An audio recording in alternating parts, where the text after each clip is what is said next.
Vamos lá, prontinho. Nós vamos estudar hoje então o Livro dos Espíritos, parte terceira, Leis Morais. Nós estamos no capítulo 6, Lei de Destruição, e nós vamos estudar o item de número 5, Crueldade. Aliás, com um pequeno erro no nosso banner, que eu já vou corrigir, me dei só um instante. O item número 5, Crueldade, nós falamos sobre... Só um instantinho de paciência, pessoal. Pronto, resolvido. Nós conversamos então sobre lei de destruição, destruição necessária, destruição abusiva, flagelos destruidores. Conversamos um pouquinho sobre as guerras, sobre os assassínios e agora sobre a crueldade, não apenas a crueldade na destruição, mas a crueldade natural do ser humano. Eu separei aqui para nós um texto de introdução que foi publicado no site Biofilosofia, um livro chamado Crueldade e Cérebro, que foi publicado pelo jornal The Guardian, e o autor chamado Steve Rose, isso em 2009. O texto diz o seguinte: este texto é a resenha do livro Crueldade, publicada pelo jornal inglês The Guardian. Infelizmente ainda não temos disponível aqui nesse site, no caso. De Gaza para as ruas da Irlanda, desde os massacres de centenas de milhares em Ruanda, ao casualmente brutal assassinato do bebê Hengley, nossos jornais e telejornais estão cheios diariamente de imagens violentas da desumanidade do ser humano. Líderes religiosos falam de pecado, da maldade humana. Os políticos respondem com frases rotineiras e cansadas: o mal, covarde. Mas por que existe tal crueldade? Será que somos todos capazes de tais atrocidades? Poderia ser eu? Sou eu tão cruel? Também cruel? Infelizmente a resposta, de acordo com o sábio e oportuno livro de Kathleen Taylor, pode sim. No laboratório de psicologia, os alunos, pelo menos nos Estados Unidos, podem ser persuadidos a agir como brutais guardas penitenciários preparados para infligir dor insuportável em suas vítimas. Eles não são monstros psicopatas, mas homens normais e mulheres na Alemanha nazista, na Bósnia, no Vietnã, no Iraque, que são capazes de simples atos suficientes para virar o estômago, ter vontade de fechar os olhos e tapar os ouvidos. Formada em filosofia e neurociência, Taylor tem como objetivo descrever e definir a crueldade, a distinção entre insensível brutalidade e sadismo, e fundamentá-los no funcionamento do cérebro humano e da teoria evolutiva. Assim, só os seres humanos podem ser cruéis, porque crueldade é um conceito que só tem sentido no contexto da moralidade e que a moral é uma propriedade evolutiva adquirida por seres humanos e de uma forma rudimentar pelos nossos vizinhos evolutivos mais próximos. Podemos observar gatos correndo com os ratos e caçando como se fossem cruéis, mas essa é uma reação humana e não traiçoeira. A moralidade evolui porque é necessária uma estratégia de sobrevivência para os animais sociais, cujas crianças necessitam de cuidados anos antes que eles sejam capazes de vida independente. Mas o que é percebido como cruel é dependente de contexto e de cultura. E aqui depois continua o resumo desse livro, que fala sobre as várias situações que levam o homem a esse comportamento. Aqui na citação desse livro, vai com Deus então, Maga. Bom dia, pessoal que chegou. Aqui nesse livro tem uma citação de estudantes de psicologia dos Estados Unidos que podem ser cruéis como guardas penitenciários. Foi lançado um filme baseado numa experiência real que foi feita nos Estados Unidos, onde eles convocaram não me lembro o nome do filme agora, porque foi um desses que a gente vê no meio de vários outros, mas eles captaram 20 voluntários. Do nada, algumas pessoas foram lá. Você quer ser voluntário para uma experiência? A pessoa preencheu um cadastro, colocou ali os seus dados pessoais e coisa e tal. E aí então, de acordo com o perfil de cada um dos selecionados, os responsáveis pela experiência simularam um ambiente de uma penitenciária, onde nós tínhamos ali aqueles que seriam os presos e aqueles que seriam os guardas penitenciários.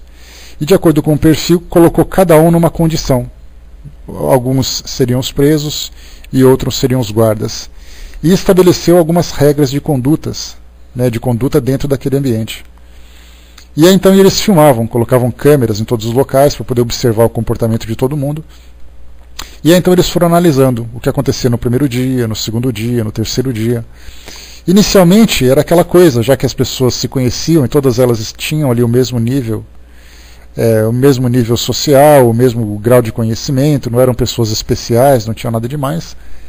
Mas pelo fato de ocuparem determinado tipo de posição, aqueles que estavam ali no papel de subjugados e aqueles que eram detentores do poder para poder controlar, administrar aquela instituição, no caso a simulação de uma penitenciária, eles começaram no primeiro dia, levavam na brincadeira, porque era aquela coisa meio de experiência, estavam ali se conhecendo, confraternizando e tal. Depois de um tempo, depois de uma semana mais ou menos, eles começaram inconscientemente cada um a assumir o seu próprio papel. Os guardas começaram a utilizar uma certa rigidez para poder fazer com que as regras fossem impostas naquele ambiente, a ordem fosse determinada, e ao mesmo tempo que os presos que começaram a sofrer aquelas restrições começavam a se rebelar. E a princípio, quando eles chegaram como pessoas normais, eles começaram a mudar o perfil psicológico de cada um de acordo com a influência exterior que eles recebiam. E como disse no livro aqui, é interessante porque depende da cultura e depende do ambiente social onde você se encontra. Passado ali umas 2, 3 semanas, a coisa começou a ficar tão séria, tão grave, que os guardas começavam a agredir aqueles que eram os presos. E com algumas vezes, como se diz no chavão popular, com um certo requinte de crueldade, a ponto de terem 2 ou 3 pessoas que chegaram a óbito por causa da violência aplicada pelos guardas. E começaram a observar então que, de acordo com a sua natureza, a influência exterior que você recebe e a posição em que você se encontra, você começa a ter determinado tipo de atitude. Porque a crueldade, a gente sabe, ela está diretamente ligada ao poder. E a conclusão, no final, houve uma grande rebelião naquela instituição. As pessoas, era um galpão, imaginemos assim, um grande galpão, e dentro do galpão foi montado um cenário dessa penitenciária. E aí então eles se rebelaram, quebraram tudo e tudo mais. De repente, quando eles saíram, quando eles paravam assim, ficavam olhando para a cara do outro, lá fora desse ambiente, eles começavam a se reconhecer como pessoas normais, e eles não entendiam por que eles foram levados àquele comportamento, a brutalidade dos guardas e a selvageria dos presos. E eles paravam, ficavam olhando assim um para a cara do outro, e de repente cada um começou a andar numa posição e foi embora. Eles não sabiam onde eles estavam, porque foi levado para um lugar secreto. Começava cada um a andar para um lugar para buscar um destino, mas simplesmente para sair de lá. Então, percebeu que naquela, digamos assim, naquela estufa, foi criado determinadas espécies de seres, de homens, de personagens, que eles mesmos não se reconheciam. Então, na verdade, foi o ambiente que instigou a natureza humana, porque da mesma forma que os guardas foram cruéis, durante as rebeliões os presos também foram cruéis. Então tivemos ali comportamentos semelhantes em posições diferentes, mostrando ali. Então foi mais ou menos durante umas 3 semanas, Paulo, se eu não me engano. Faz um tempo que eu assisti esse filme, e foi quando eu li esse artigo, a introdução desse artigo que falava dos estudantes de psicologia, foi que me veio a lembrança desse filme, mas eu não tenho exatamente os detalhes dele. Se eu tivesse, eu até passaria para vocês, porque valeria a pena acessar. Então, assim, foi quase durante 3 semanas, mais ou menos, e essa foi uma experiência secreta, como tantas experiências que acontecem por aí, que a gente vê que, quando você passa na rua, não sei se vocês já passaram por isso, algumas pessoas perguntam para você: você gostaria de experimentar um produto que a gente está lançando? ou então ligam para sua casa e coisa e tal. Aí é um refrigerante, um produto de limpeza, um petisco, um tipo de comida. Então você se cadastra, eles te chamam, você vai naquele laboratório, você experimenta a comida e depois você preenche um formulário para dar a sua opinião, né? Então eles fazem uma pesquisa de mercado para saber se o produto vai ser bem aceito ou não. E esse mesmo tipo de pesquisa foi feito lá também, só que na verdade era uma experiência psicológica, né? E aí então tivemos essa reação. E nos Estados Unidos, como foi mostrado aqui nesse comentário, fizeram isso com estudantes de psicologia, né? E tiveram resultados também bastante surpreendentes pelo modo como eles reagiam, né? Bom dia, Waterfall, bom dia pessoal, bom dia Maria, João. Então tivemos ali esse resultado que foi bastante surpreendente de certa forma, porque embora faça parte da natureza humana, nós ainda não conseguimos compreender o que leva o homem a esse tipo de reação. Quando se estuda a visão da personalidade humana dentro de uma visão doutrinária, dentro de uma visão espírita, nós devemos, inevitavelmente, colocar em pauta ou considerar o elemento de vivências anteriores do ser humano, do espírito. A reencarnação, embora ela seja apenas um nome, uma teoria, que algumas pessoas aceitam, outras pessoas criticam, ela é na verdade um conceito filosófico que nos traz respostas para muitas situações que nós vivemos hoje. Quando você fala sobre relacionamentos familiares, quando você fala sobre aptidões, quando você fala sobre condições sociais, né, diversos elementos que caracterizam o ser humano, né, do seu ambiente, da sua forma de viver e tudo mais. Se você não colocar o princípio da reencarnação como sendo a origem desses diversos caminhos que são criados, nós acreditaríamos ao acaso a responsabilidade de direcionar a vida de cada indivíduo de uma forma aleatória, de uma forma não prevista. Ou se você considerar o elemento divino, colocando Deus nessa história, a gente vai acreditar que Deus é um ser cruel, é um ser sarcástico, porque ele seleciona quem vai sofrer, quem não vai, quem vai ser rico, quem vai ser pobre, quem vai ser feliz ou quem vai ser infeliz. Então, quando nós colocamos a reencarnação, ela traz para nós respostas significativas para várias dessas questões que nós não conseguimos responder. Quando se fala sobre a natureza humana, o indivíduo que tem o equilíbrio emocional, o indivíduo que é agressivo, o indivíduo que sofre de alguma psicopatologia, como no caso de depressão, ansiedade, síndromes, quando vive uma situação de traumas psicológicos que não foi vivida, não foram vividos nessa encarnação, nessa vivência, nós podemos buscar no passado a origem de tudo isso, embora nós não tenhamos acesso fácil a isso. Hoje nós temos recursos que são disponibilizados, como por exemplo pela psicologia, no caso da hipnose, que faz com que a pessoa busque no seu inconsciente determinados gatilhos que desencadeiam esse tipo de comportamento. E se tiver, dentro dessa questão da hipnose, uma visão reencarnacionista, pode fazer com que o indivíduo retorne a experiências anteriores, lembrando que quando se fala sobre terapia de vivências passadas, você não descobre quem você foi, onde você estava, mas você descobre o trauma que te levou àquela condição atual.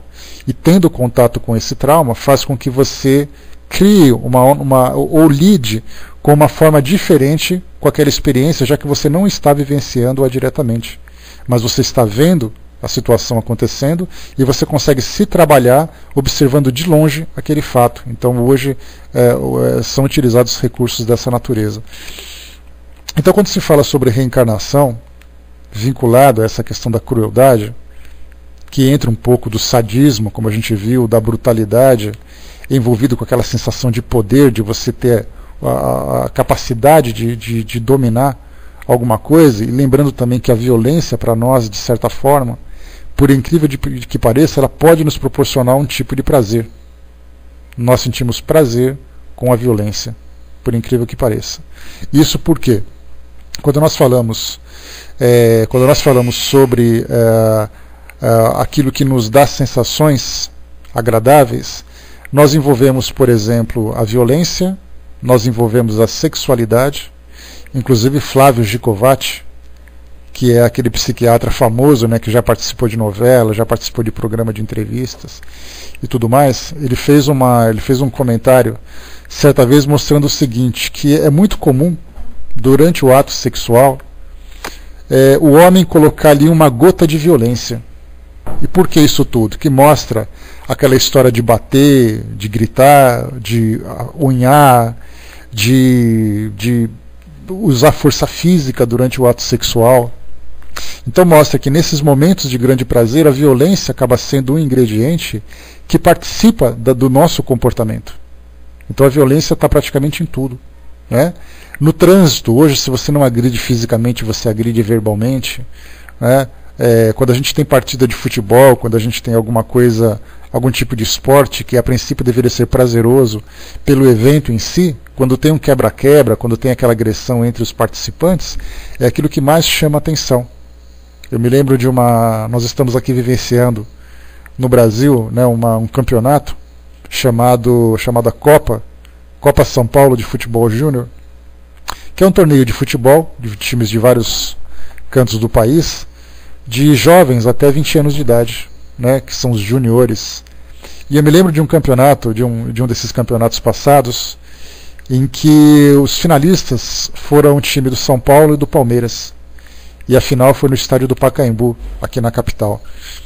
E aí então, durante o jogo, acabou ficando empatado, e a regra era, depois do empate, vai para aquela famosa morte súbita, né, ou golden goal para quem prefere, que naquela meia hora quem fizer o primeiro gol ganha o campeonato. E eis que um dos dois times, eu não lembro exatamente quem ganhou o campeonato, se não me engano foi o São Paulo naquela época, fez esse gol. No que ele fez esse gol, o juiz imediatamente acabou o jogo e começaram as comemorações. Ao mesmo tempo que começaram as comemorações, os jogadores começaram a se agredir e as torcidas de jovens que estavam participando também começaram a se agredir. Pegaram pedaços de madeira, batiam na cabeça do outro. Teve adolescentes que morreram naquele ato todo, a polícia foi envolvida. Isso tudo num torneio simples. Então a gente percebe que nós estamos sempre prontos para a violência.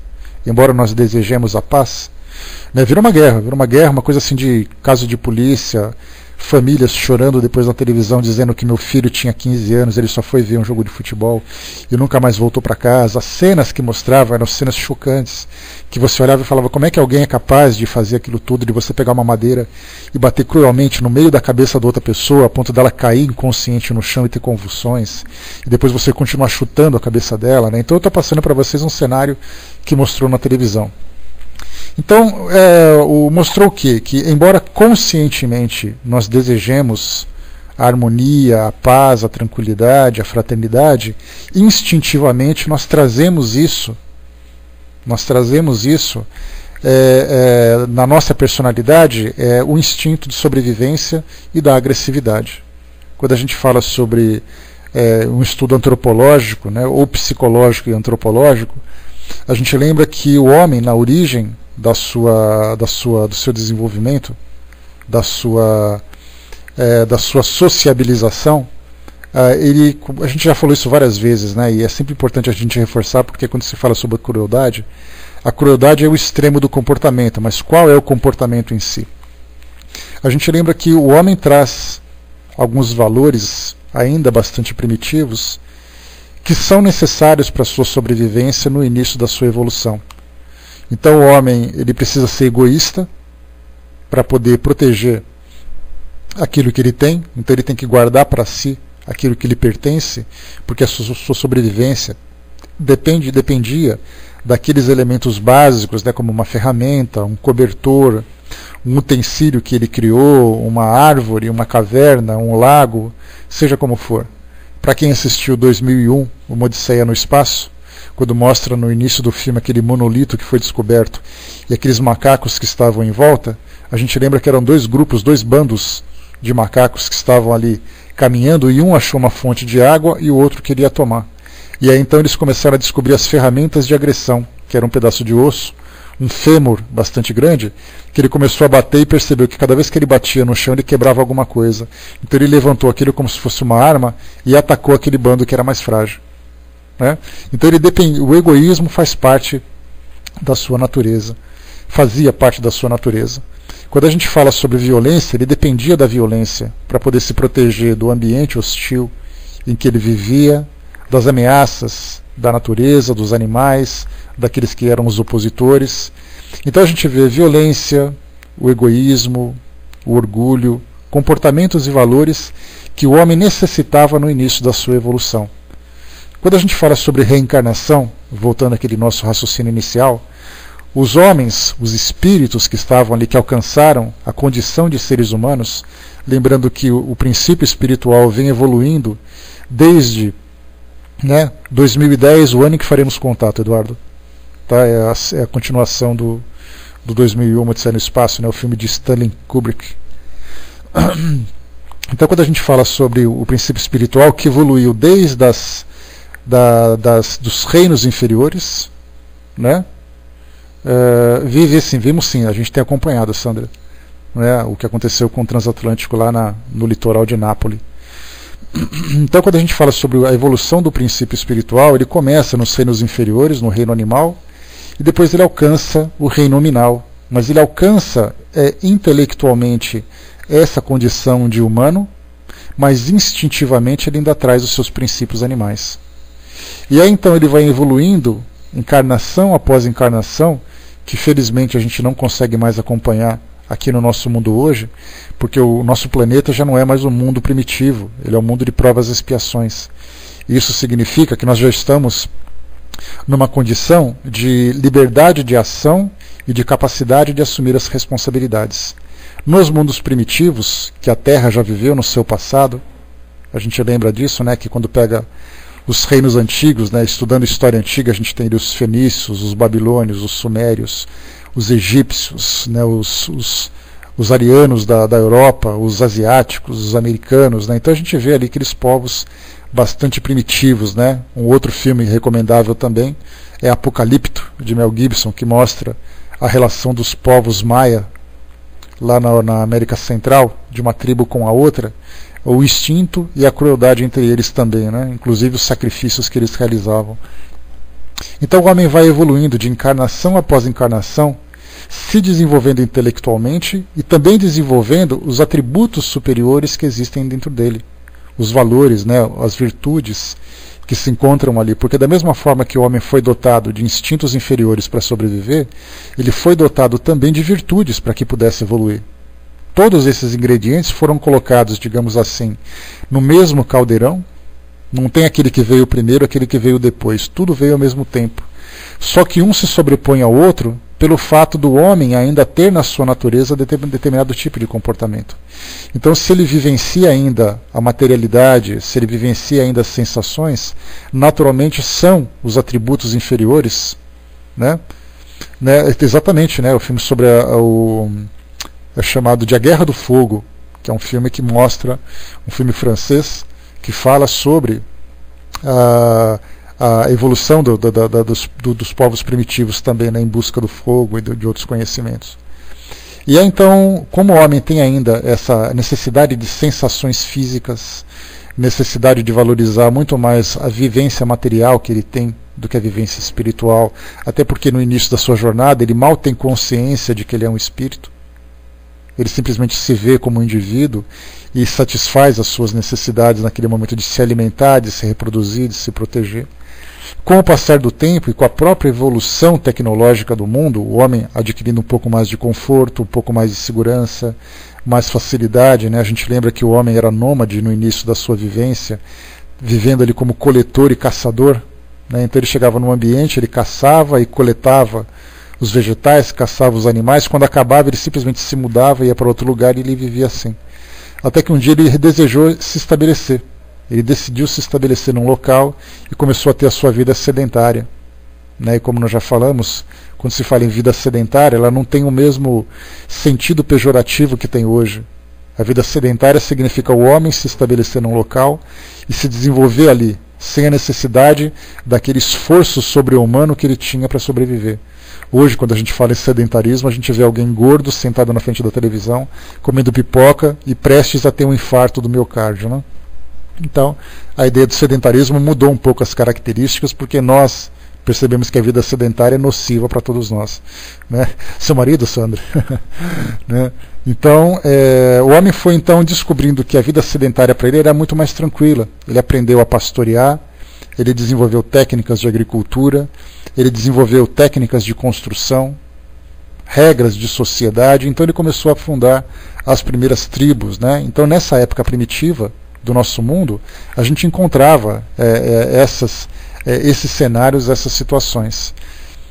Conforme nós colocamos, conforme o homem vai evoluindo psicologicamente e intelectualmente, ele vai começando então a perceber que determinados tipos de comportamento já não são mais necessários. O homem não precisa sair para poder caçar os mamutes, né, e os animais que ele caçava antes. Ele poderia, por exemplo, né, negociar, ir numa feira, como se fazia no passado e como se faz até hoje, né? Essa ideia da feira livre é uma ideia que ela já rompeu a barreira dos milênios, né? Há 3.000, 4.000 anos o homem vive assim. As primeiras cidades elas foram construídas em torno de pequenos vilarejos que eram alimentados por feiras livres. Então eu plantava batata, levava batata para essa feira e trocava por um pedaço de carne. O outro levava ali uma carroça e trocava por um saco de feijão, um saco de trigo. O outro levava ferramenta, trocava por roupa. Então era o escambo, que a gente chamava, era o nome que se dá, né? Exatamente, Andréa. Então o escambo era o processo exatamente dessa troca de mercadorias. Até que o homem conseguiu estabelecer um sistema econômico, né, monetário, onde ele teve ali uma moeda, criou uma moeda para poder fazer a troca e criar o sistema financeiro que nós vivemos hoje, né? E hoje a gente passa por uma fase de transição interessante, porque o papel já começa a perder o valor e o dinheiro digital já tem mais importância, né? O cartão de crédito, as transferências feitas via internet, né? E assim vai. A gente percebe que estamos vivendo uma nova fase da economia. Então o homem percebeu que essa vida confortável que ele tem agora já não tem mais necessidade de determinados comportamentos. Então, se antes era um comportamento natural para ele, do egoísmo, da violência, da agressividade, coisa e tal, hoje ele tem uma vida normal, mas existem situações que desencadeiam nele esse tipo de comportamento. Então, eu não preciso agir com violência no meu trabalho, na minha casa, nas minhas reuniões sociais. Mas se surgir uma situação no trânsito, uma situação no trabalho, uma situação em casa, eu me torno violento. Então a gente percebe o quê? Que existem situações que nos levam a esse tipo de comportamento, porque nós trazemos ainda na nossa personalidade, na nossa natureza, esse resquício do nosso passado. Então a gente pensa assim, quer dizer que, né, exatamente, né, o instinto animal ele está presente dentro de nós, porque nós não conseguimos ainda dominar a nossa natureza primitiva. Quando a gente vai evoluindo, tendo consciência de que nós somos espíritos, de que a nossa vivência aqui nesse nosso mundo é uma fase, um esclarecimento, a gente vai deixando de lado esse instinto material e começando a alimentar o elemento espiritual. E isso denota claramente a nossa evolução. Evolui intelectualmente, evolui moralmente e, consequentemente, evolui espiritualmente também, né? Só que, como nós vimos aqui, nesse texto que a gente falava sobre crueldade, mostrava para nós que essas situações fazem parte da natureza humana. Mas a gente precisa entender assim, mas por que o homem tem que se comportar assim? Como nós colocamos no início, a violência, de certa forma, para nós é prazerosa. Talvez eu haja com violência, talvez eu não haja com violência, mas eu goste de assistir a violência. Vocês se lembram de assistir uma novela, onde tem aquela mulher que é cruel, que é maldosa, e existe aquela que é a pobre coitada inocente. De repente, existe uma virada no capítulo da novela em que a mocinha, que é a pobre coitada, dá um tapa na cara daquela que é a maldosa. São os momentos, cenas como essa, caracterizam os momentos de maior audiência nas novelas. Então eu não ajo com violência, eu não bato na cara de ninguém, eu não empurro ninguém pela escada, eu não mato ninguém, mas quando eu assisto isso na novela, eu sento na pontinha do sofá, porque eu nem encosto, para não relaxar, sento na pontinha do sofá, estico, arregalo os olhos na frente da televisão, estico o pescoço e fico apreciando aquela cena. Você se identificou, né, Maria? Eu sabia que você sentava na pontinha do sofá também. Então todo mundo faz a mesma coisa. Para nós homens é a mesma coisa. Você está assistindo um futebol, relaxado, quando começa o quebra-quebra, a gente senta na ponta do sofá e fala, pega ele, isso mesmo, quebra a cara dele. Só que no futebol é real, não é uma encenação. Nos filmes a mesma coisa. Então a gente começa a apreciar a violência percebendo que ela nos dá uma certa sensação de prazer, por incrível que possa parecer. O Armando colocou, antes era uma moeda de ouro, né? Na sequência o indivíduo dividiu a moeda e acrescentou cobre, né? Lógico, isso foi feito por causa da ganância, né? Porque é para poder multiplicar cada vez mais esse material, né? Então é exatamente assim, né? A ganância, o orgulho, a vaidade, o egoísmo, a agressividade, todos esses são elementos clássicos da natureza humana. Mas a gente tem essa tendência a evoluir, né? Mas muito bem, feita essa introdução que nós colocamos agora, né, que eu espero que vocês tenham acompanhado o meu raciocínio, né, porque na minha cabeça as coisas vão brotando assim, eu vou jogando para vocês, é vocês que tem que se virar para montar aquilo que eu joguei, né? O quebra-cabeça na minha cabeça está montado, as peças vão aleatórias para vocês têm que juntar tudo aí. Então mostra para nós que da violência para a crueldade, ela é um salto pequeno. Basta simplesmente que eu comece a sentir prazer por aquilo que eu faço. Porque primeiro eu vejo o outro como sendo um inimigo. Nós somos educados assim. Você tem que valorizar a sua família, valorizar a sua comunidade, e todo aquele elemento que é exterior é para você uma ameaça. Um animal que não é domesticado, ele é uma ameaça para você. O indivíduo que vai invadir sua casa, invadir a sua aldeia, invadir a sua cidade é um inimigo. O indivíduo que vai ameaçar o seu estilo de vida é um inimigo. Dessa forma a gente tem reações específicas, instintivas, de defesa, de autoproteção. Quando nós temos contato com situações em que nós temos ali um opositor, um inimigo, nós não estamos falando de diabo, tá? Com essa ideia dogmática das religiões, né? Porque eles usam muito isso, né? O opositor, o inimigo e tal. Mas quando você tem um indivíduo que é um opositor às suas ideias, que é o seu inimigo, e você precisa se defender, você usa a violência. Utilizando a violência, você sente o prazer. O prazer pode te levar à crueldade, porque quanto mais cruel você se torna, maior é a sensação de prazer que você tem quando você se encontra ainda numa condição primitiva de consciência. Felizmente hoje nós temos ali aquela ideia. Nós percebemos assim que numa agressividade, numa situação de agressão, imaginemos assim que você liga a televisão, nesses programas, nesses jornais que mostram a violência que acontece nas casas das pessoas, nesses programas bem instrutivos. Aí de repente sai uma matéria dizendo assim, né, uma mulher foi morta pelo marido com 18 facadas. E a gente pensa assim, mas uma facada bastaria para matar a pessoa. Por que ele deu 18 facadas? Porque no meio daquele processo ele começou a sentir a satisfação de praticar aquele ato. Porque primeiro ele tinha um poder, ele conseguiu dominar a sua vítima. Segunda, aquela vítima se tornou para ele um inimigo, um opositor. Terceiro, porque ele tinha uma motivação para fazer aquilo. E quarto, porque ele foi para a cobertura do bolo, né, para colocar ali aquela cereja em cima, veio ali o elemento prazeroso. Ele gostou de fazer aquilo. Só que quando ele se deu conta, porque a consciência dele diz o seguinte, você errou e errou muito. Então quando acaba a sensação de prazer, mais ou menos como se fosse uma sensação de orgasmo durante o ato sexual, a gente lembra que o orgasmo dura ali de 10 a 30 segundos, dependendo do organismo da pessoa, a mesma coisa acontece durante o ato de violência. Você bate, aí você se sacia, para, e de repente vem a frieza do raciocínio e você percebe, o que eu fiz? Então a mesma coisa do orgasmo que se tem durante o ato sexual, você poderia chamar também de um momento de satisfação, de um orgasmo, não é a mesma coisa, naturalmente é só uma analogia, durante o momento de violência. É aí que entra o elemento de crueldade. Vamos então estudar aqui o que acontece, o que os espíritos passam para nós a esse respeito. Na questão 752, filhinha, pode fazer a colagem, por favor? Kardec pergunta aos espíritos a esse respeito. Nós estamos estudando sobre lei de destruição, mas por que o homem, além de destruir, ele precisa sentir prazer na destruição? Pergunta aos espíritos, podemos ligar o sentimento de crueldade ao instinto de destruição? Os espíritos respondem, é o próprio instinto de destruição no que ele tem de pior.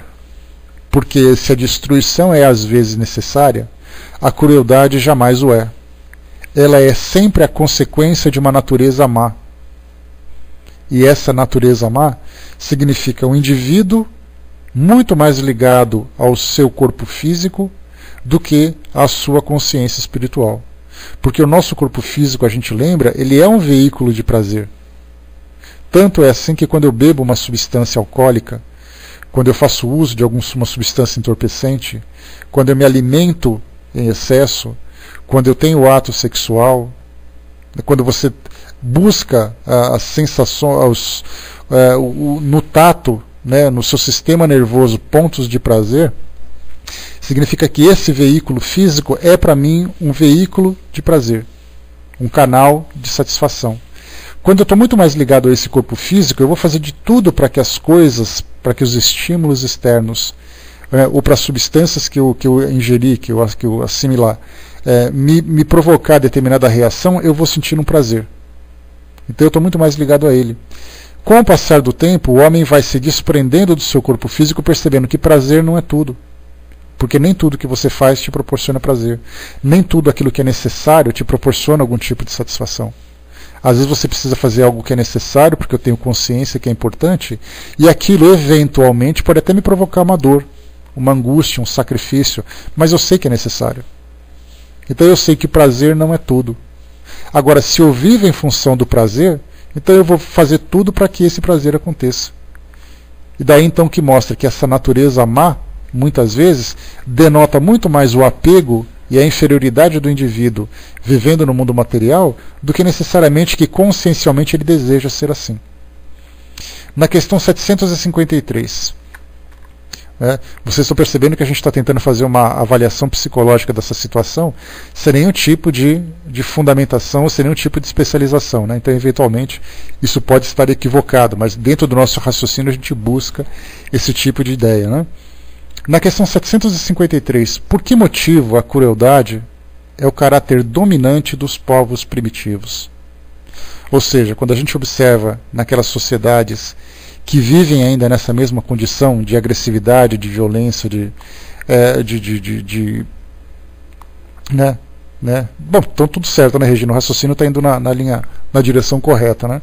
A gente está conseguindo montar uma linha de raciocínio, né? Até porque também a psicologia, pelo menos a psicologia humana, ela avalia o indivíduo naquele momento. Quando a gente fala sobre a psicologia reencarnatória, a gente avalia a evolução do indivíduo para chegar naquele momento. Então a psicologia também tem as suas limitações, apesar do grande conhecimento que ela abrange. Então nesse caso nós temos ali os povos primitivos, tem ali a crueldade. Quando a gente volta um pouco no tempo, e não precisa voltar muito, né? Eu pensei até nas sociedades da história antiga, mas a gente vai aqui nos tempos mais presentes, né? Nós tivemos 2 grandes guerras recentemente, mais outros conflitos de menor proporção, mas não menos grave. Nós percebemos que o indivíduo, né? Eu até comentei com vocês durante o estudo sobre a guerra, que se no começo ele tem medo da guerra, do meio para frente ele começa a buscar razão para combater. E ele fica procurando então o seu inimigo porque ele sabe que ele tem que destruir. Então ele tem que destruir, ele tem que evitar, ele tem que impedir e tudo mais, então ele vai fazendo de tudo o que é possível. Então, o indivíduo que tem a violência e ao mesmo tempo tem o apego ao seu corpo físico, ele busca então esse prazer no seu extremo. E o prazer no seu extremo dentro desse aspecto vem exatamente da crueldade. Os espíritos respondem o seguinte, então por que a crueldade é o caráter dominante dos povos primitivos? Entre os povos primitivos, como os chamas, a matéria sobrepuja o espírito. Por isso que a gente fala de matéria sobrepujar o espírito. A matéria significa o corpo físico e todas as sensações que esse corpo pode proporcionar. Nós temos ali muitos espíritos que, ao desencarnarem, chegam no mundo espiritual e sofrem uma abstinência de prazer, abstinência de sensações. Porque ele não pode alcançar a mesma intensidade de prazer como ele alcançava no seu corpo físico. Porque seria mais ou menos como se você tivesse, vamos colocar assim, de uma linguagem mais fácil da gente entender, para quem gosta de vinho, para quem gosta de sucos, para quem gosta de uma bela feijoada, de uma macarronada, seja lá qual é o prato preferido ou a bebida preferida de vocês, imagina que cada vez que vocês têm contato com essas substâncias, vocês sentem aquele prazer absoluto. De você tomar assim aquela limonada gelada num dia de calor, de você comer aquele pratão de comida saborosa no momento de fome. Agora imagina que tudo aquilo que você come não tem sabor. Você toma aquele suco e você não sente gosto de nada. Você come alguma coisa e não sente gosto de nada. Assim, no mundo espiritual, os espíritos que tentam, de alguma forma, buscar prazer no contato com o mundo material, através das influências dos encarnados, através do contato com a matéria, eles simplesmente não conseguem se satisfazer. Até mesmo durante o ato sexual, que eles procuram também, de alguma forma, compartilhar entre si e compartilhar com os encarnados. Eles não sentem a mesma sensação. Não têm o mesmo prazer. Daí então sofrem essas crises. Então esses espíritos, quando desencarnam, mostram o quê? Por que eles sofrem? Porque quando estavam encarnados, eles davam muito mais valor a essas sensações do que, na verdade, o compromisso evolutivo que tinham. Então por isso que a matéria sobrepuja o espírito. Então ele valoriza muito mais o contato com o corpo físico, a riqueza que o envolve, né? Ele sente prazer em estar rodeado com a aparência do ambiente, com o conforto que ele tem, também é um apego à matéria. E isso é importante, de certa forma, porque a gente imagina que isso é só lado negativo. Na verdade, se o homem não valorizar a matéria, ele vai sofrer fisicamente aqui.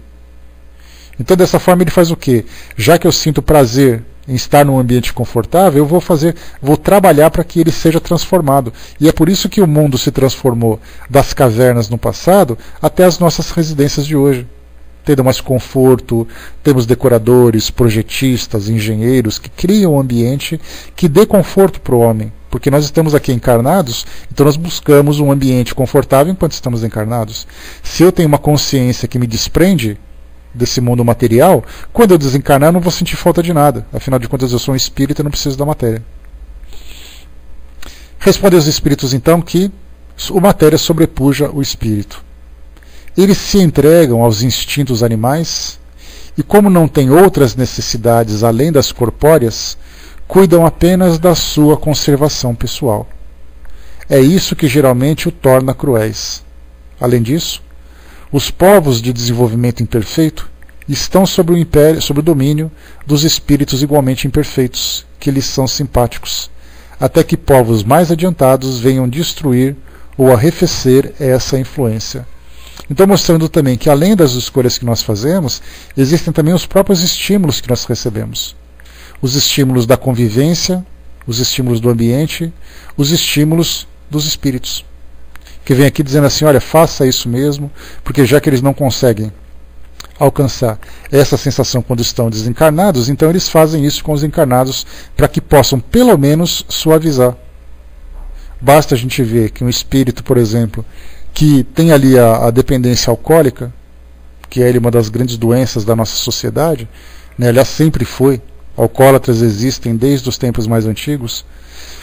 Um espírito que desencarna levando consigo essa psicopatologia, porque o alcoolismo, muito mais do que dependência física, é uma dependência psicológica, da sensação que o álcool proporciona.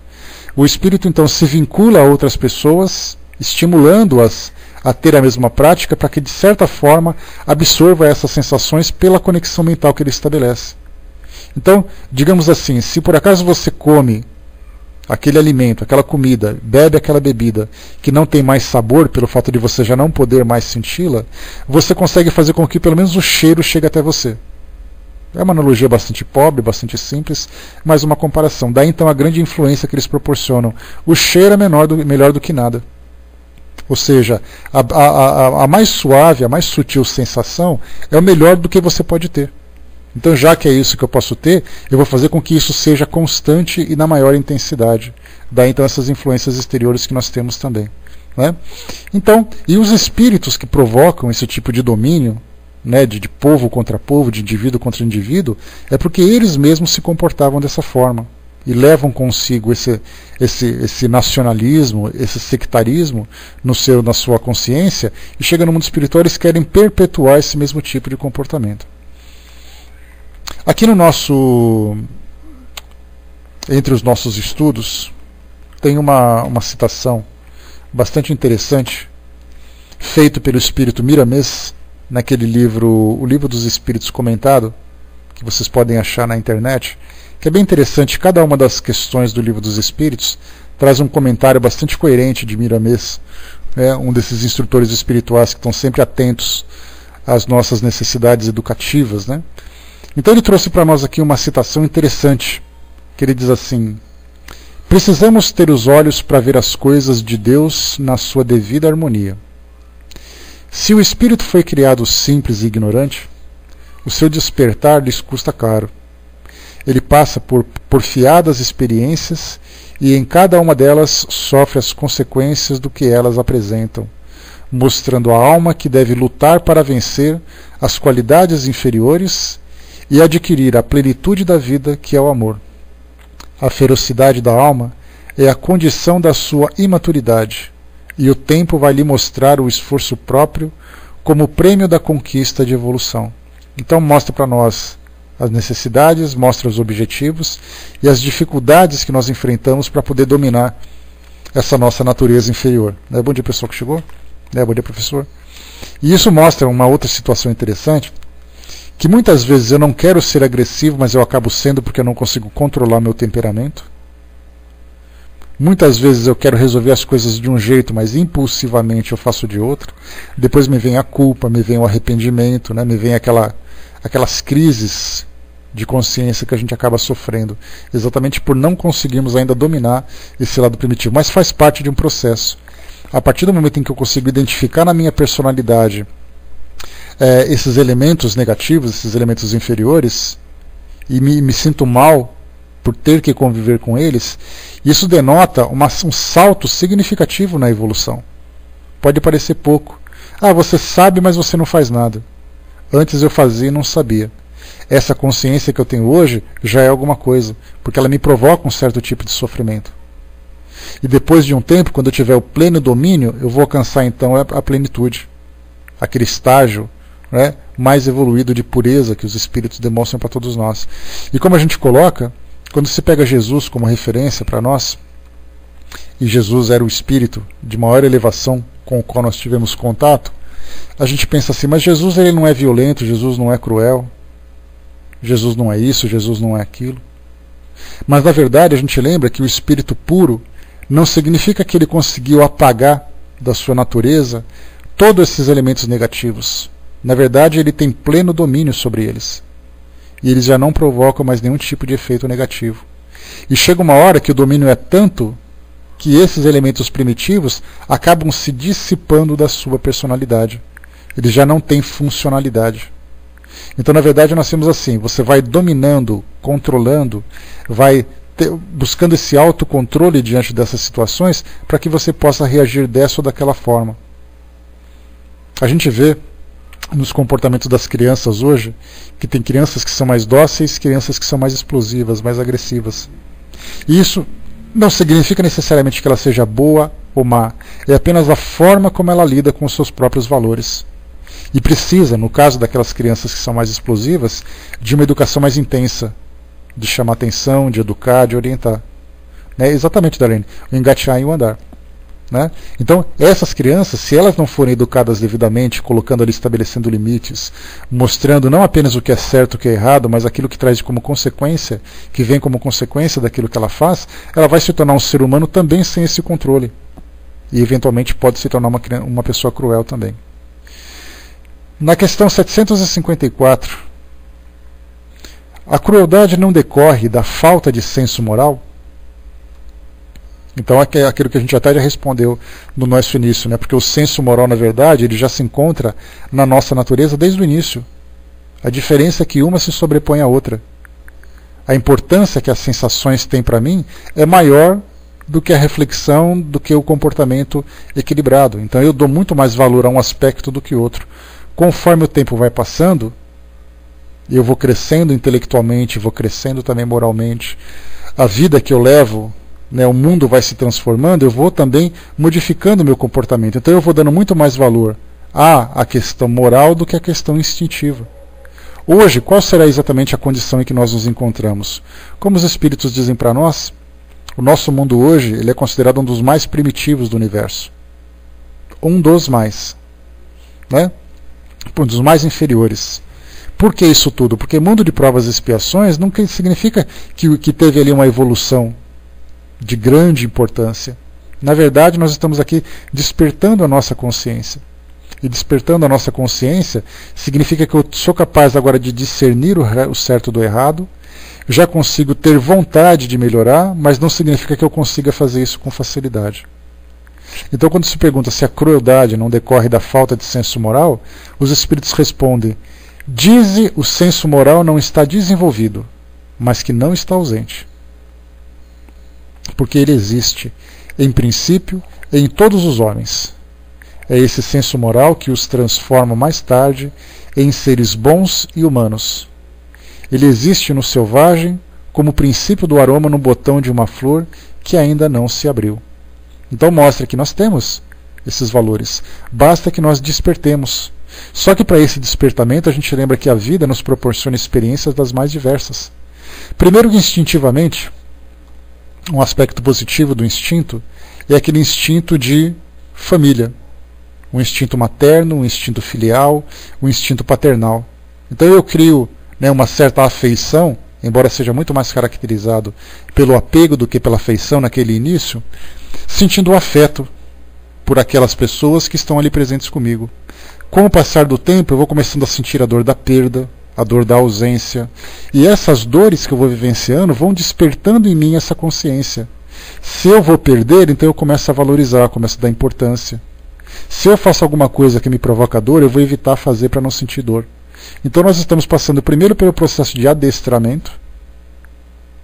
O que significa adestramento? Significa você castigar quando errar, recompensar quando você acertar. Mais ou menos como acontece com os animais.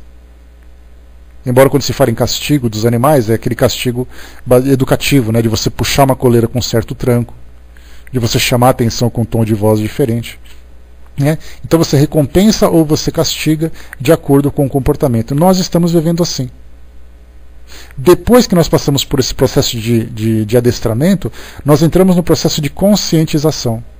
Na conscientização, eu não preciso mais esperar castigo ou recompensa. Eu já sei avaliar o que é necessário, o que não é necessário e as consequências que aquilo vai me proporcionar.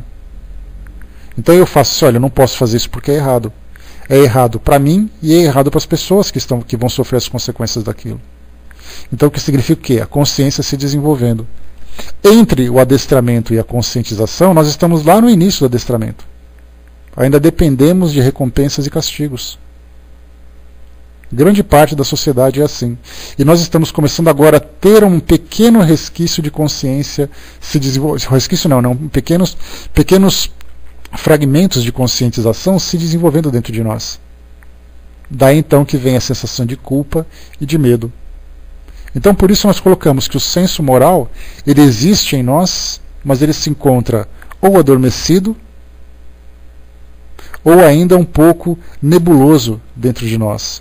Por isso nós deixamos ainda aflorar esse instinto negativo. Kardec faz um comentário aqui, dizendo o seguinte: todas as faculdades existem no homem em estado rudimentar, quando ele já despertou, ou latente, quando ele está ali adormecido, esperando despertar. O latente a gente pode imaginar assim, essas sementes que ficam secas dentro dos armazéns, para que quando você jogue na terra e coloque ali o adubo e faça a devida irrigação, ela começa então a germinar. Então algumas sementes podem ficar ali armazenadas durante anos. Então elas estão ali numa condição latente. Depois, quando as condições propícias se fazem presentes, então ela dá desenvolvimento no seu crescimento, ela dá sequência no seu desenvolvimento. Então, enquanto se fala em estado rudimentar, significa assim que eu já tenho os primeiros rudimentos, os primeiros elementos dessas faculdades. Mas às vezes eu faço de vez em quando,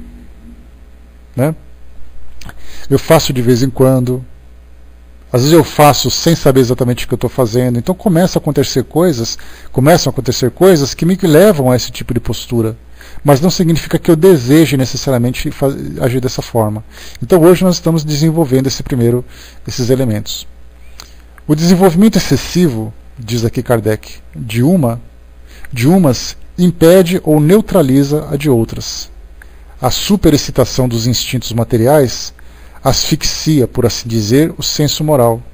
Como o desenvolvimento desse arrefece pouco a pouco as faculdades puramente animais. Então, é mais ou menos assim, né? Enquanto um está desenvolvido, ou está se desenvolvendo, o outro fica adormecido.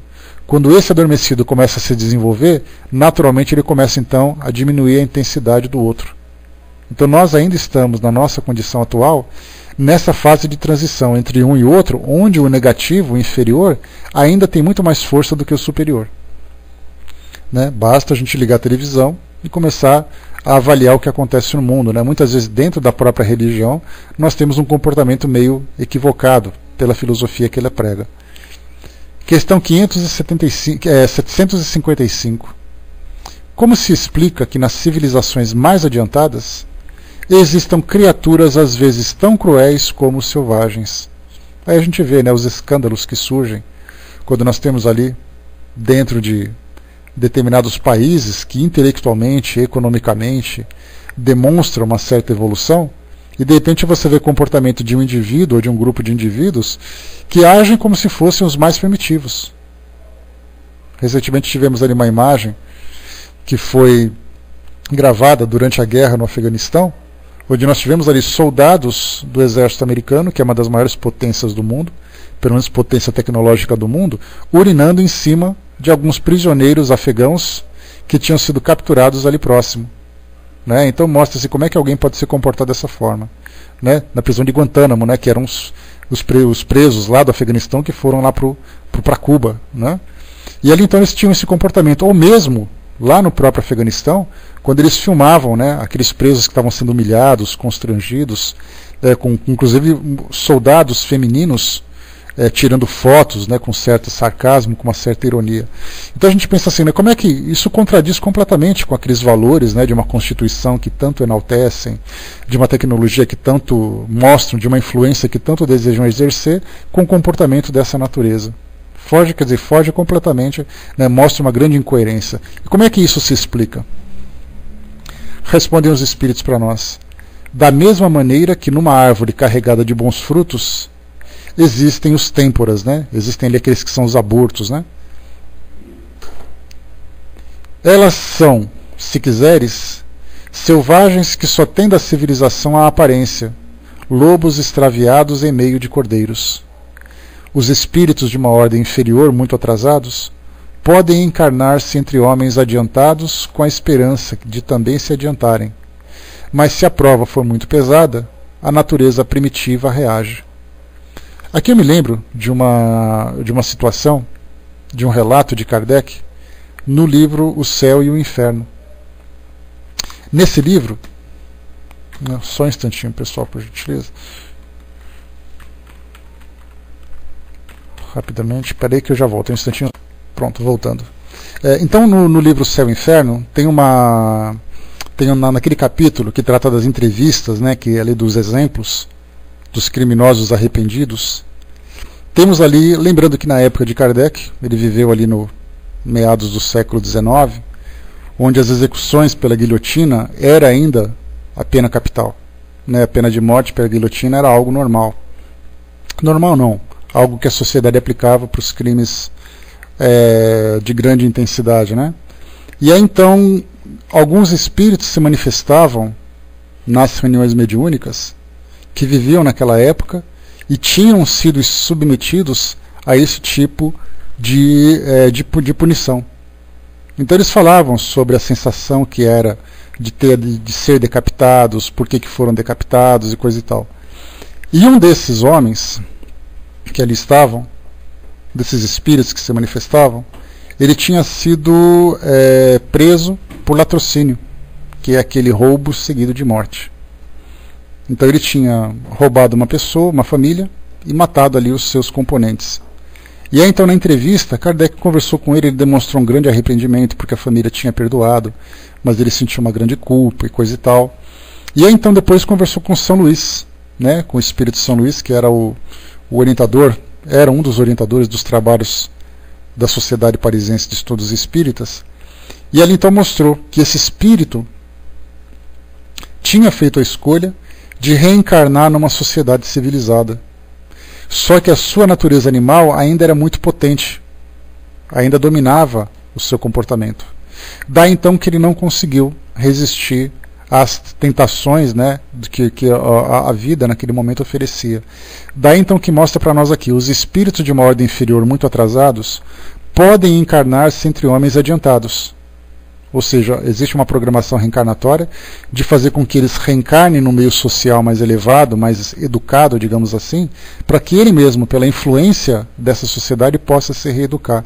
Mas, eventualmente, ele pode ter um comportamento descontrolado que destoe daquele comportamento da sociedade, o comportamento coletivo, o normal.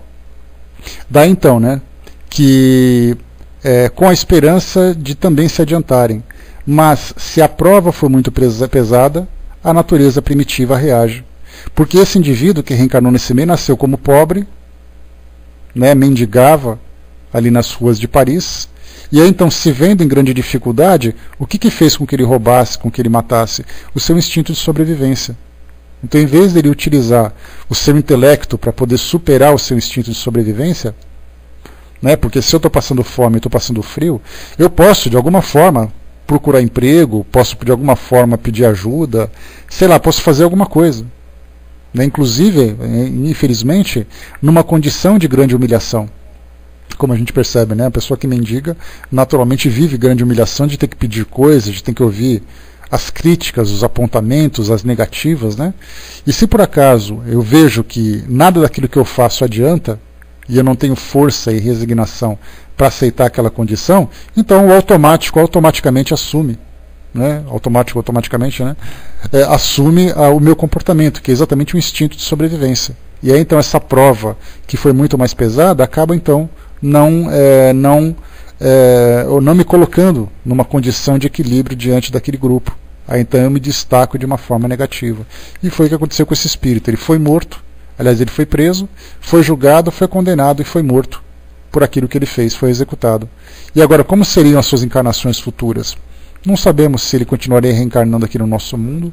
Provavelmente sim, mas num país, numa sociedade que ainda viva daquela mesma forma, né, que compartilhe com aquele mesmo tipo de comportamento, para que possa ali se adaptando aos poucos. Né? Kardec faz um exemplo interessante, seria como se você pegasse um primitivo africano, né, porque ele falava das colônias africanas naquela época, e você trouxesse para visitar os grandes palácios de Paris. Ele simplesmente não valorizaria nada da arquitetura, do conhecimento que vem acumulado naqueles elementos que ele tem observado, e a preocupação dele é sobreviver. Então não adianta você colocar um indivíduo num palácio se ele não tem condições para isso. Tem até assim alguns filmes que são interessantes, que você pega ali pessoas que vivem numa condição primitiva e você coloca num certo conforto, a pessoa não se adapta a um chuveiro, não se adapta a uma cama, ele quer dormir no chão, do jeito que ele dormia no seu passado. Né? Então isso acontecia com bastante frequência. Tem um programa assim por aí, Maria, né? A nossa amiga Maria está na Holanda, então eles fazem uma troca de valores assim, né? De você colocar um indivíduo num ambiente que não é próprio dele, para ver como ele reage. Né? São umas experiências psicológicas que eles fazem, que muitas vezes são improdutivas. Eles fazem para mostrar como isso funciona, mas eles não tiram proveito daquilo que eles analisam. A Darlene colocou, né, Vênus Negra retrata isso. Né? O Cefal colocou também. Né? E aqueles que não lhe deram uma chance de sobreviver honestamente, não seriam os maiores responsáveis pelo fracasso do mesmo? Não. Os maiores fracassos é o próprio indivíduo. Você não pode atribuir a outras pessoas a responsabilidade daquilo que lhe cabe. Mas certamente nós temos coparticipação. Se eu tenho a oportunidade de ajudar, eu não tenho obrigação. A gente lembra que ninguém tem obrigação de fazer nada. Né? O espírito, pelo fato de ter livre-arbítrio, ele tem responsabilidades, não obrigações. Se ele não cumprir as responsabilidades, ele vai arcar com as consequências disso tudo. Né? Ninguém é chicoteado, arrastado para fazer aquilo que não quer. Mas a partir do momento que você vive numa sociedade civilizada, os seus valores te impulsionam a determinado tipo de comportamento. Então, se você tem a oportunidade de fazer e você não faz, você se torna coautor. Mas não que você vá assumir a responsabilidade pela vida daquela pessoa. Ele tem a condição dele, ele pode muitas vezes agir de forma diferente e não age. Se por acaso eu estou ensanguentado na rua e alguém não me ajuda e eu desencarno, certamente aquela pessoa poderia me ajudar, ela não o fez. Não que ela tenha tido responsabilidade comigo, mas ela perdeu uma oportunidade de fazer o bem. e isso para ela vai ser algum tipo de vai necessitar de algum tipo de aprendizado para despertá-la, mas o fato de eu estar ensanguentado no chão e desencarnar, aquilo pertence a mim, não àquela pessoa, porque ela não foi responsável por aquilo. Se ela me joga na miséria, aí então ela tem responsabilidade direta, porque ela foi responsável por aquilo que eu estou vivenciando. Agora, se eu vivencio uma experiência e ela simplesmente tem a oportunidade de ajudar e não faz, então ela tem ali uma certa coautoria, mas não responsabilidade. Aliás, tem uma, digamos assim, uma corresponsabilidade, porque poderia ter feito uma coisa e não fez. Mas ela não assume a responsabilidade por aquilo que eu mesmo criei. Porque aquela condição que eu vivo naquele momento depende de mim. Eu passo a miséria, talvez por uma coisa que eu não tenha feito agora, mas de responsabilidade do passado, né? Basta não fazer o mal, né? Então a gente tem ele também, porque até mesmo, né, não basta não fazer o mal, na verdade, né? Porque a gente lembra que os espíritos colocam para nós que a nossa sociedade, nós pensamos assim, que você pode fazer o bem, que você pode fazer o mal, ou você não pode fazer nada. Então a gente coloca esse elemento intermediário para poder ali justificar as nossas ações. Mas os espíritos dizem para nós que ou você faz o bem, ou você faz o mal. E não fazer nada significa você fazer o mal. Então ou você faz o bem, ou você faz o mal dessa forma. Então é assim que a gente tem que analisar. Aqui no nosso próximo item, vamos lá, não reparem nos uivos. Né, o irmão X colocou, então não fazendo o bem e tendo a oportunidade de fazê-lo, o mal já se cometeu. Exatamente, o mal já aconteceu também ali. E finalmente 756, para a gente poder encerrar aqui o nosso trabalho. A sociedade dos homens de bem será um dia expurgada dos malfeitores? Aquela pergunta esperançosa que Kardec faz, né? Vai chegar o dia em que tudo vai se transformar, tudo vai se modificar? Os espíritos respondem, a humanidade progride. Esses homens dominados pelo instinto do mal, que se encontram deslocados entre os homens de bem, desaparecerão pouco a pouco como um mau grão é separado do bom grão quando joeirado, mas renascerão em outro invólucro. Então, com a experiência, compreenderão melhor o bem e o mal. Tens um exemplo nas plantas e nos animais que o homem aprendeu a aperfeiçoar, desenvolvendo-lhes as qualidades novas. Pois bem, é só depois de muitas gerações que o aperfeiçoamento se torna completo. Essa é a imagem das diversas existências do homem. Né? Então a reencarnação para nós é a resposta que nós temos, a solução que nós temos para essas questões que fazem parte da evolução do homem. Não adianta a gente imaginar assim que Deus criou o homem nessa condição atual e dessa condição atual ele vai simplesmente evoluir para se tornar um anjo de uma hora para outra. A gente lembra que a natureza não dá saltos. A natureza, ela depende de um processo, um tempo dela, que pode ser melhorado ou pode ser restringido por determinados elementos, no caso, por exemplo, o homem. Então nós temos aqui, né, que os espíritos hoje estão reencarnando entre nós, os espíritos de uma ordem mais elevada estão reencarnando entre nós para nos passarem certas instruções. É essa fase que os espíritos identificam para nós como transição planetária. Estamos saindo de um mundo de provas e expiações para um mundo de regeneração. E lembra que foi perguntado numa outra vez, né, quanto tempo isso vai demorar? Basta a gente analisar a natureza humana. Qual é o grau de crueldade, qual é o grau de maldade, qual é o grau de egoísmo que o nosso mundo ainda vive. Dependendo da intensidade desse grau, é o tempo que vai levar para que isso se transforme. Agora, estão então os espíritos preocupados com esse nosso processo, participando mais ativamente dessa nossa transformação. E aqueles espíritos que são realmente incompatíveis com a nossa vivência aqui no nosso mundo, e são levados então para mundos semelhantes à sua própria natureza. E aqueles que têm condições de ficar, os espíritos nos identificam, para muitos essa é a última encarnação que eles têm aqui no nosso mundo. Se não conseguirem se transformar, serão então levados para o mundo dessa mesma natureza. Parece uma coisa meio de ficção, uma coisa meio fora da nossa realidade, mas é a instrução que eles passam para nós. Os imperfeitos estão sendo eliminados, estão sendo transferidos, e aqueles superiores estão vindo para cá para nos ajudar nesse processo. Vamos ver quanto tempo vai demorar, mas principalmente, né, vamos ver qual é a nossa colaboração nessa fase que nós estamos passando aqui. Quanto maior a consciência e maior o nosso esforço, maior vai ser o progresso aqui do nosso mundo, mas principalmente o nosso progresso pessoal. Então, meus amigos, fechando por aqui, falando sobre a lei de destruição, espero, né, que tenha sido, nosso bate-papo tenha sido, né, o Eduardo lembrou Geração Nova, lá no final do livro A Gênese, que fala sobre esse processo, né, e mais outros livros que foram lançados falando também sobre isso, né. Então eu espero que tenha sido proveitoso o nosso bate-papo de hoje, né, sobre esse tema que é tão interessante, tão instigante também, né, porque a gente fica perguntando, né, como é que isso pode acontecer. Pode, porque ainda existe esse caractere na nossa personalidade. Então, fechando por aqui, eu vou passar para o professor, que vai fazer o encerramento para nós, e a gente volta em seguida para dar os recadinhos para vocês. Lembrando que o nosso próximo tema de estudo aqui do nosso Livro dos Espíritos, nós vamos falar sobre o duelo, né? Ah, não vai mais poder? Beleza. Então vamos falar sobre o duelo, né? Que é um tema também que naquele passado era bastante frequente, que hoje já modificou um pouco, e depois a gente vai tratar de pena de morte. Tá? E lembrando também, meus amigos, antes que eu esqueça, amanhã, quarta-feira, dia 25 de janeiro, é feriado aqui em São Paulo. E sendo feriado,